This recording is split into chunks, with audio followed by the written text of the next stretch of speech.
Hello दोस्तों, welcome to Sharda विद्यापीठ। आज हम आपके लिए लेकर आए हैं मैथमेटिकल टूल्स का पार्ट 3। और पिछली वीडियो में हमने डिस्कस किया था मैथमेटिकल टूल्स के डिफरेंशिएशन और इंटीग्रेशन के बारे में। जिस तरह डिफरेंशिएशन और इंटीग्रेशन फिजिक्स में बहुत बड़ा रोल प्ले करते हैं, उसी तरह से ट्रिग्नोमेट्री भी physics as well as math में बहुत बड़ा रोल प्ले करती है। ये ऐसा है जैसे खाने में नमक। और हिंदी में ट्रिग्नोमेट्री को बोलता है त्रिकोणमिति। और इसके साथ आपका सामना तब हुआ जब आप हाई स्कूल में पढ़ते थे। ये सच है कि इसने आपके रातों की नींद उड़ा दी होगी, और उड़ाए क्यों ना, क्योंकि ट्रिग्नोमेट्री बनती है मेनली दो फंक्शन से, साइन थीटा और कॉस थीटा।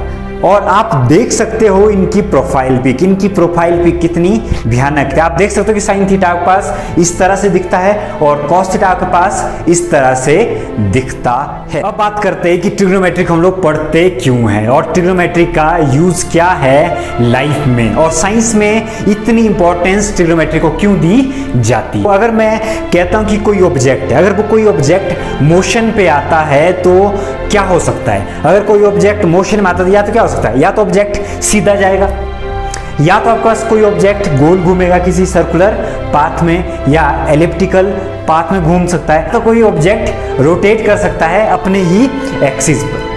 जितना भी आप ये मोशन देख रहे हो, ये तो हम लोग स्टडी करेंगे सिर्फ और सिर्फ किस मैथमेटिकल इक्वेशन से। हम लोग इनकी स्टडी करते हैं एक्स वाई और जेड वेरिएबल की यूज करके। लेकिन क्या आपने कभी ऐसे मोशन के बारे में सुना है जिसमें कोई ऑब्जेक्ट अपनी मीन पोजीशन से आगे जाए एक्सट्रीम पोजीशन तक, एक्सट्रीम पोजीशन से मीन पोजीशन पे आए, और मीन पोजीशन से फिर से एक्सट्रीम पोजीशन पे जाए, और फिर से वो मीन पोजीशन पर आए। ये मोशन ऐसा है जैसे घड़ी का पेंडुलम किस तरह से मूव करता है, मीन पोजीशन से एक्सट्रीम इस तरह से घूमता रहता है। जब भी ऐसे मोशन की बात आती है, इस मोशन का नाम है ओसिलेशन और वाइब्रेशनल मोशन।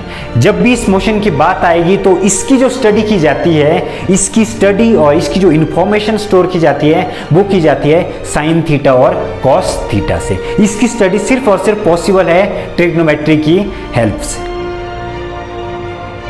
वैसे तो ट्रिग्नोमेट्री की गहराई बहुत ज्यादा है मैथ्स की दुनिया में, लेकिन आज हम सिर्फ उतना ही डिस्कस करेंगे, सिर्फ बेसिक कॉन्सेप्ट डिस्कस करने वाले हैं जितना फिजिक्स में हम लोग यूज करते हैं। अगर ये कॉन्सेप्ट आपने पढ़ लिए तो आपको फिजिक्स में कभी भी दिक्कत नहीं आएगी। तो चलिए शुरू करते हैं ट्रिग्नोमेट्री का सफर। ट्रिग्नोमेट्री की शुरुआत होती है एंगल से, और एंगल्स को हम लोग कोण भी कहते हैं। और एंगल का मतलब है amount of rotation of a line. Rotation होता है दो तरह का, एक होता है क्लॉकवाइज और एक होता है एंटी क्लॉकवाइज। क्लॉकवाइज रोटेशन में जो लाइन रोटेट करती है वो करती है in the direction of clock, और एंटी क्लॉकवाइज में जो घड़ी के अपोजिट वाली डायरेक्शन है उसमें रोटेट करती है लाइन। और जो क्लॉकवाइज रोटेशन में जो एंगल फॉर्म्ड होता है उसे हम लोग कहते हैं नेगेटिव एंगल। और अगर हम बात करें एंटी क्लॉकवाइज रोटेशन की, तो उसमें जो एंगल फॉर्म्ड होता है उसे हम लोग कहते हैं पॉजिटिव एंगल। अब बात करते हैं एंगल मेजरमेंट के। एंगल मेजरमेंट के वैसे तो 3 सिस्टम होते हैं, लेकिन सबसे इंपॉर्टेंट जो सिस्टम है वो है आपका सर्कुलर सिस्टम। और सर्कुलर सिस्टम में क्या होता है कि अगर एक रेवोल्यूशन सर्कल का कंप्लीट हो जाता है तो उसे हम लोग रेडियन में लिखते हैं 2 पाई रेडियन। लेकिन 2 पाई रेडियन किसके इक्वल है, ये होता है 360 डिग्री के इक्वल। और अगर हम लोग 1 रेडियन की बात करें तो 1 radian is equal to 180 upon pi degree. और अगर हम लोग 1 डिग्री की बात करें तो ये हो जाता है पाई अपॉन 180 डिग्री रेडियन के इक्वल, जब भी हम लोग को कन्वर्ट करना पड़ता है। और सबसे इंपॉर्टेंट जो रिलेशन यहाँ पे रिलेशन है थीटा का। थीटा हम लोग कैसे फाइंड आउट करते हैं, तो आप जैसे देख सकते हो थीटा कैसे फाइंड आउट करते हैं। थीटा हम लोग फाइंड आउट करते हैं, theta is equal to L upon R, length of the arc divided by radius of the circle. अब बात करते हैं रेडियन और डिग्री की। रेडियन और डिग्री में क्या फर्क है और कहां पे दोनों यूज किए जाते हैं। जितनी भी न्यूमेरिकल वैल्यूज होती है फिजिक्स की, वहां पे हम लोग रेडियन में ही यूज करते हैं। तो देखिए यहां पे आपके पास जो चार्ट है, चार्ट में क्या है, चार्ट में ऊपर आपके पास है डिग्री में और नीचे लिखा हुआ है रेडियन। अगर हम 0 डिग्री की बात करें तो 0 डिग्री के इक्वल, अगर हम 30 डिग्री की बात करें तो 30 डिग्री होता है पाई/6 के इक्वल। और कैसे कन्वर्ट करते हैं, अभी हमने ये सीखा था कि 30 डिग्री इज इक्वल टू हम लोग क्या लिखेंगे, हम लोग लिखेंगे 30 डिग्री इंटू पाई बाय 180। जब हम लोग डिवाइड करेंगे तो हमारे पास क्या मिल जाएगा, हमारे पास मिलेगा पाई बाय 6 के इक्वल। उसी तरह से 45 डिग्री होता है पाई बाय 4 के इक्वल, और 90 डिग्री होता है पाई बाय 2 के इक्वल, और 150 डिग्री होता है 5 पाई बाय 3 के इक्वल। और उसी तरह से अगर हम बात करें 180 डिग्री इज इक्वल टू पाई के इक्वल ही होता है। अब डिस्कस करते हैं ट्रिग्नोमेट्रिक फंक्शन। ट्रिग्नोमेट्रिक फंक्शन का मतलब है कि ट्रिग्नोमेट्री के कितने फंक्शन है जिनका हम लोग यूज करते हैं। तो सबसे पहला फंक्शन है साइन थीटा, और दूसरा फंक्शन है कोसाइन थीटा, या जिसको हम लोग कॉस थीटा के नाम से भी जानते हैं, और तीसरा फंक्शन है टेंजेंट थीटा, और tangent theta is equal to sine theta upon cos theta होता है। और उसके बाद है आपके पास कोसेकेंट थीटा, और कोसेकेंट थीटा किसके इक्वल होता है, 1 अपॉन साइन थीटा के इक्वल। फिर है सिकेंट थीटा, और सिकेंट थीटा होता है 1 अपॉन कॉस थीटा के इक्वल। और अगर बात करें हम लोग लास्ट वन की, वो है कॉट थीटा, और कॉट थीटा होता है cos theta upon sine theta, या हम इसे इस तरह से भी लिख सकते हैं 1 अपॉन टेंजेंट थीटा के इक्वल भी ये होता है। बात करें फिजिक्स की, तो फिजिक्स में सबसे इंपॉर्टेंट जो रोल प्ले करते हैं वो रोल प्ले करते हैं साइन थीटा और कॉस थीटा। ये है फिजिक्स के कर्ण और अर्जुन। आप देख सकते हो इसमें क्या होता है, साइन थीटा स्टार्ट होता है 0 से और पूरा साइकिल कंप्लीट करता है 0 पर ही जाकर, जहां पे 2 पाई करने का मतलब है पूरा सर्कल कंप्लीट करना। और अगर हम लोग बात करें कॉस थीटा की, तो कॉस थीटा कहां से होती है, कॉस थीटा की शुरुआत 1 से होती है और ये पूरा सर्कल भी कंप्लीट करता है, तो वहां की वैल्यू क्या रहती है इसकी, 1 ही रहती है। और सबसे इंपॉर्टेंट फंक्शन जिसका ट्रिग्नोमेट्री जिसका फिजिक्स में सबसे ज्यादा रोल है, उसे हम लोग कहते हैं टेंजेंट थीटा, और टेंजेंट थीटा को स्लोप भी कहते हैं, और स्लोप के बाद आपके पास इसे हम लोग परपेंडिकुलर अपॉन बेस भी कहते हैं, और इसे हम लोग y2 minus y1 upon x2 minus x1 भी कहते हैं, और डिफरेंशिएशन की टर्म में dy अपॉन dx भी कहते हैं। तो ये है आपके पास ट्रिग्नोमेट्री का, ये पूरी फिजिक्स में जो यूज करते हैं, ये ट्रिग्नोमेट्री का विषम पितामह है जिसका यूज किया जाता है सबसे ज्यादा। कोई भी अगर ग्राफ बनेगा तो उसमें क्या होता है, उसमें आपके पास स्लोप आपको जरूर मिलेगा। जैसा आप देख सकते हो इसमें हमारे पास है graph between velocity and time, और वेलोसिटी और टाइम का जो स्लोप है और जिसका अगर टेंजेंट थीटा हम लोग निकाल दे तो हम लोग को मिलेगा एक्सेलरेशन।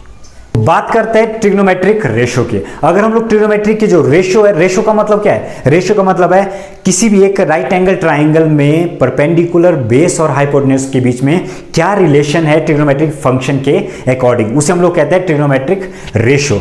तो इसको याद करने के लिए पंडित सर ने एक आपको फॉर्मूला दिया, बड़ा आसान सा फॉर्मूला, शायद आप सबने पढ़ा भी होगा, या जिन्होंने नहीं पढ़ा तो वो फॉर्मूला ये है, पंडित बद्री प्रसाद हर हर बोले सोना चांदी तोले। तीसरी तरह जो आपके पास टेबल है वो आपके पास है PPB HHB SCT। तो इसमें यहाँ पे ये क्या रिप्रेजेंट कर रहे हैं, ये रिप्रेजेंट कर रहे हैं राइट एंगल ट्राइंगल के परपेंडिकुलर हाइपोटेन्यूज और बेस को। अगर हम बात करें साइन थीटा की, तो साइन थीटा को हम लोग लिखेंगे P अपॉन H। सिमिलरली अगर बात करें टेंजेंट थीटा की, टेंजेंट थीटा को लिखेंगे P upon B। Cos theta की बात करें तो लिखेंगे B अपॉन H। और सिमिलरली इसका हम लोग क्या करेंगे, रिवर्स करते रहेंगे। ये तो थी बातें ट्रिग्नोमेट्रिक रेशो की। इसी के साथ हमारे पास कुछ ट्रिग्नोमेट्री की आइडेंटिटीज है जिनका हम लोग फिजिक्स में यूज करते ही करते हैं, सबसे ज्यादा जिनका फिजिक्स में यूज किया जाता है। तो फर्स्ट आइडेंटिटी आपके पास होती है sine square theta plus cos square theta is equal to 1। दूसरी आइडेंटिटी है second square theta is equal to 1 plus tangent square theta, और तीसरी जो आइडेंटिटी वो है cosecant square theta is equal to 1 plus cot square theta. और इससे भी इंपॉर्टेंट एक और आइडेंटिटी है, वो है cos 2 थीटा का फॉर्मूला। तो cos 2 थीटा का फॉर्मूला हम लोग यूज करते हैं cos square theta minus sign square theta, और इसी का एक दूसरा वर्जन, दूसरा फॉर्मूला जो इससे बनता है वो है 1 माइनस 2 साइन स्क्वायर थीटा, और तीसरा फॉर्मूला इसका है 2 cos स्क्वायर थीटा माइनस 1। और इससे एक और इंपॉर्टेंट आइडेंटिटी है, वो है आपके पास साइन 2 थीटा। तो साइन 2 थीटा किसके इक्वल होता है, वो होता है 2 साइन थीटा cos थीटा के इक्वल। और आप लास्ट में देख सकते हो कि लास्ट में जो आइडेंटिटी है वो है साइन का एक formula, sine A plus B. तो साइन A प्लस बी किसके इक्वल होता है, ये होता है sine A cos B plus cos A sine B के इक्वल। और सिमिलरली अगर ये साइन A माइनस B का फॉर्मूला हो तो उसको कैसे लिखेंगे, उसको लिखेंगे सिर्फ माइनस बीच में लगाते हैं, बाकी formula same as it is. अब बात करते हैं ट्रिग्नोमेट्रिक टेबल की।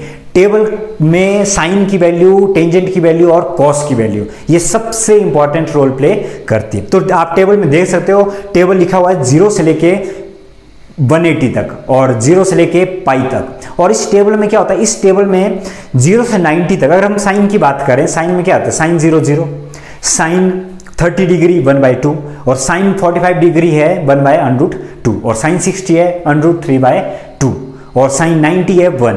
लेकिन उसके बाद क्या होता है, उसके बाद जितना भी हम लोग 90 तक जाते हैं, 90 से आगे सेकंड क्वाड्रेंट में जाने के लिए हम लोग साइन को क्या करते हैं, रिपीट करते हैं। अब साइन 120 डिग्री, साइन 120 डिग्री है √3/2 और साइन 135 डिग्री वो है आपके पास 1/√2 और साइन 150 डिग्री वो है हमारे पास 1/2। और अगर हम लोग बात करें साइन 180 डिग्री साइन पाई की, तो वो कितना है, वो है 0। उसी तरह से कॉस की वैल्यू भी सेम आगे को चलती है और कॉस की वैल्यू लेकिन जब सेकंड क्वाड्रेंट में जाती है तो ये हो जाती है नेगेटिव।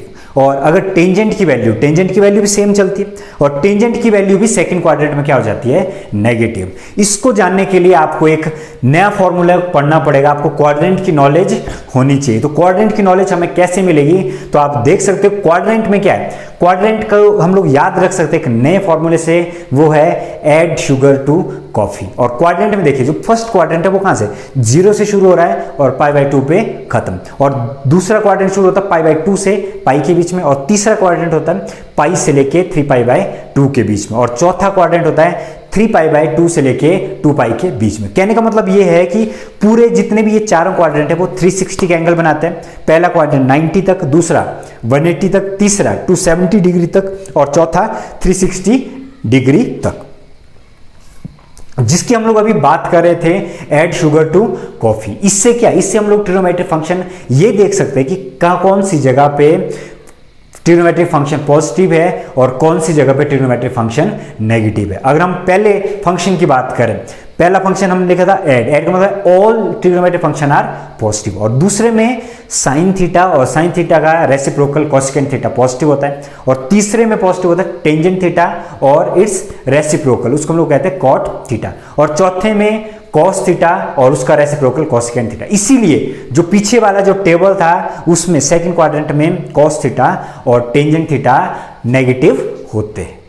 सबसे इंपॉर्टेंट, फिजिक्स में 3-4 वैल्यूज ऐसी है ट्रिग्नोमेट्रिक टेबल की जिनका यूज होता ही होता है। वो है आपके पास 0 डिग्री, 90 डिग्री, पाई और 360 डिग्री। साइन की जो वैल्यू आप देख रहे हो, इनको पढ़ना बिल्कुल ही जरूरी, क्योंकि फिजिक्स के जितने भी स्पेशल केसेस आते हैं, फिजिक्स के जितने फॉर्मूले होंगे, डॉट प्रोडक्ट हो या क्रॉस प्रोडक्ट हो, हर जगह पे सिर्फ इन्हीं वैल्यू का यूज किया जाता है। अगर हम लोग बात करें क्वाड्रेंट ऑफ ट्रिग्नोमेट्रिक फंक्शन की, तो यहाँ पे क्या होता है, जो आपको वर्टिकल लाइंस दिख रही है, वर्टिकल लाइन में क्या होता है, वर्टिकल लाइन से अगर हम किसी भी एंगल को माइनस या प्लस करते हैं तो ट्रिग्नोमेट्रिक फंक्शन चेंज हो जाता है। साइन का कॉस बन जाता है, कॉस का साइन बन जाता है और टेंजेंट का कॉट बन जाता है। और अगर हम लोग हॉरिजॉन्टल लाइन की बात करें, हॉरिजॉन्टल लाइन पे चाहे पाई माइनस थीटा लिखे, 2π माइनस थीटा लिखे, पाई प्लस थीटा लिखे या 2π प्लस थीटा लिखे, तो उसमें एंगल चेंज नहीं होते। और जो पॉजिटिव और नेगेटिव है वो according to the knowledge of quadrant, positive sign कहाँ आएगा, नेगेटिव साइन कहाँ आएगा, वो आप ऐड शुगर टू कॉफी के थ्रू कर सकते हैं। अब बात करते हैं, जितना भी हमने ये जो मोशन पढ़ा या इसकी रिप्रेजेंटेशन पढ़ी कि इसका रियल लाइफ में यूज कहाँ पर होता है, क्या ये मोशन सिर्फ और सिर्फ स्प्रिंग में होता है या झूले में होता है या घड़ी के पेंडुलम में ही होता है। कुदरत का सबसे अधिक पाए जाने वाला मोशन ओसिलेशन और वाइब्रेशन ही है।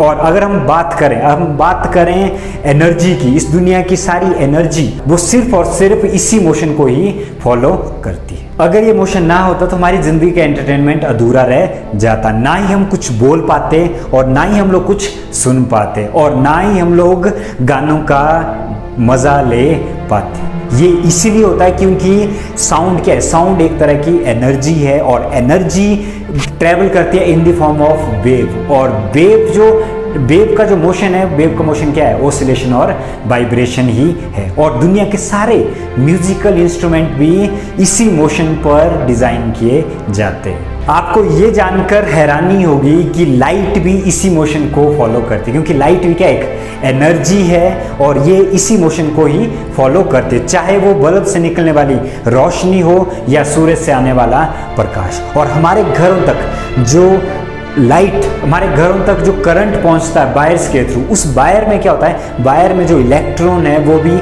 इसी मोशन को ही फॉलो करता है और उसे अल्टरनेटिंग करंट कहते हैं। इसके अलावा हम ट्रिग्नोमेट्री का यूज कर सकते हैं हाइट फाइंड आउट करने, चाहे वो माउंटेन की हाइट हो या ट्री की हाइट हो या आपके पास किसी पोल की हाइट को फाइंड आउट करना हो। हाँ, शर्त ये है कि वहां पर कितने डिग्री का ये राइट एंगल ट्राइंगल बनना चाहिए जिसमें 90 डिग्री का एंगल बन सके। नेक्स्ट आने वाली वीडियोस में हम लोग ट्रिग्नोमेट्री को और भी डिटेल में डिस्कस करेंगे मैथमेटिकल पोर्शन में, लेकिन फिजिक्स पढ़ने के लिए सिर्फ और सिर्फ इतनी ट्रिग्नोमेट्री ही काफ़ी है। अगर आप इतनी भी ट्रिग्नोमेट्री पढ़ लेते तो आपको फिजिक्स में कभी भी जिंदगी भर दिक्कत नहीं आएगी। आज की वीडियो में बस इतना ही, फिर मुलाकात होगी, तब तक के लिए